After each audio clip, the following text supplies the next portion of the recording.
The forests have always been an important source of food, clothing, and shelter for Indigenous people. Preserving old growth and carrying out sustainable forestry methods is the cornerstone of many Indigenous forestry plans. When the mainstream forest industry threatens this resource, it's time to stand up for what you believe in. I've been to a lot of festivals and stuff. This is a real feeling of excitement. It's actually a lot of fun.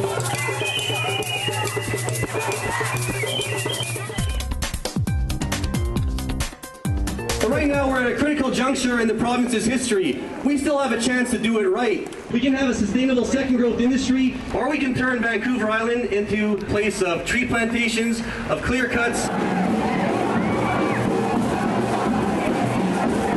Eli is a fantastic guy. He's actually coordinating a bright light in the whole old growth campaign on BC's coast. He's the coordinator of the Tloquet Tribal Park, here as well as the coordinator for the Nations Building Program of the Tloquet. Here's Eli Enns. What a beautiful group of people who've come here today. To see that commitment from all of you is really inspiring to me. I work with tribal parks in Clayoquot Sound. Tribal parks are not conventional protected areas that we've seen in Canada and the United States in recent years. The main difference between tribal parks and national parks is that we do account for sustainable livelihoods. And that's the reason why I like the two main values that are being expressed here today, is that you're talking about protecting ancient forests, but you're also talking about protecting jobs. Eli Enns is a political scientist who is active in the field of land claims and constitutional law.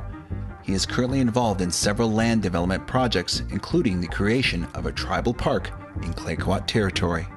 Eli, how did your upbringing influence your career choice?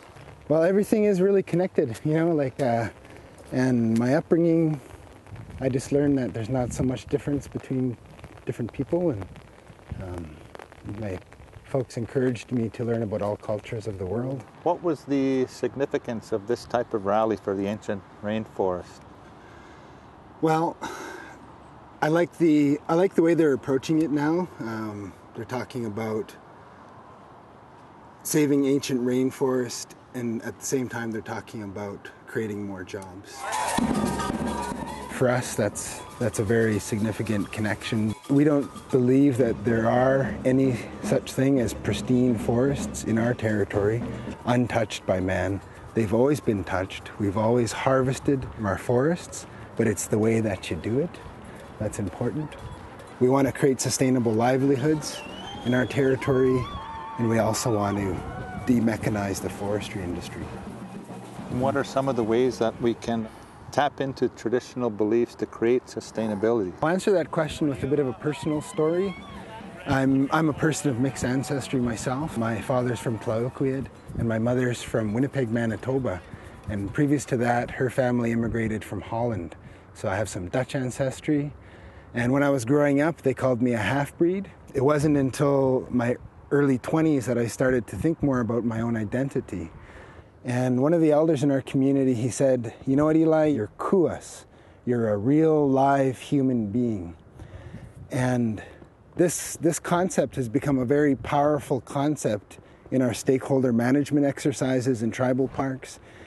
It's a very important concept in talking about sustainable livelihoods, because as kuas, we're links.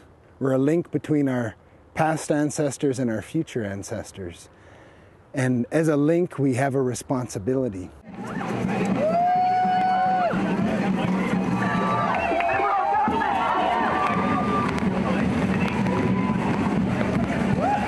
Sometimes people ask whether or not rallies are effective.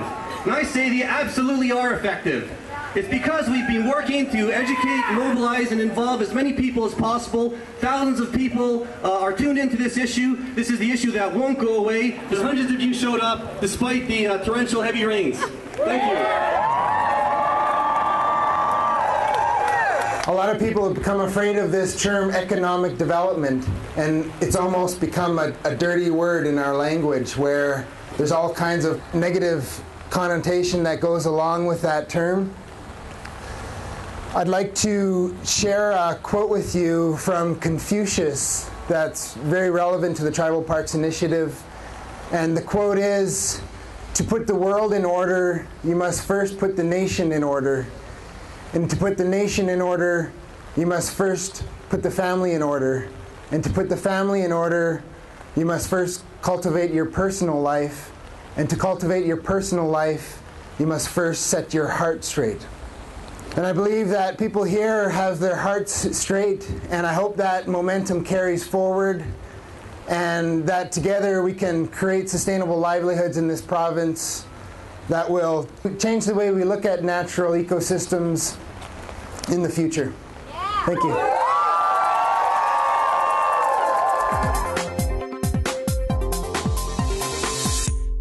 What is the vision, Nuu-chah-nulth's vision for balancing sustainability with the ability to make livelihood? What's underlying these initiatives is a belief in diversity, not just biological diversity, but diversity in our economy. We have to have a balance between primary, secondary, and tertiary industry, because we've had a tendency to put all our eggs in one basket when it comes to economic development. How would you explain the holistic belief system to somebody who has not really been exposed to it? Well, we've been coming across this challenge in working with national parks and other protected areas in British Columbia. And I talk a lot about the way that maps are used. In political science, we understand that maps are political symbology, like flags.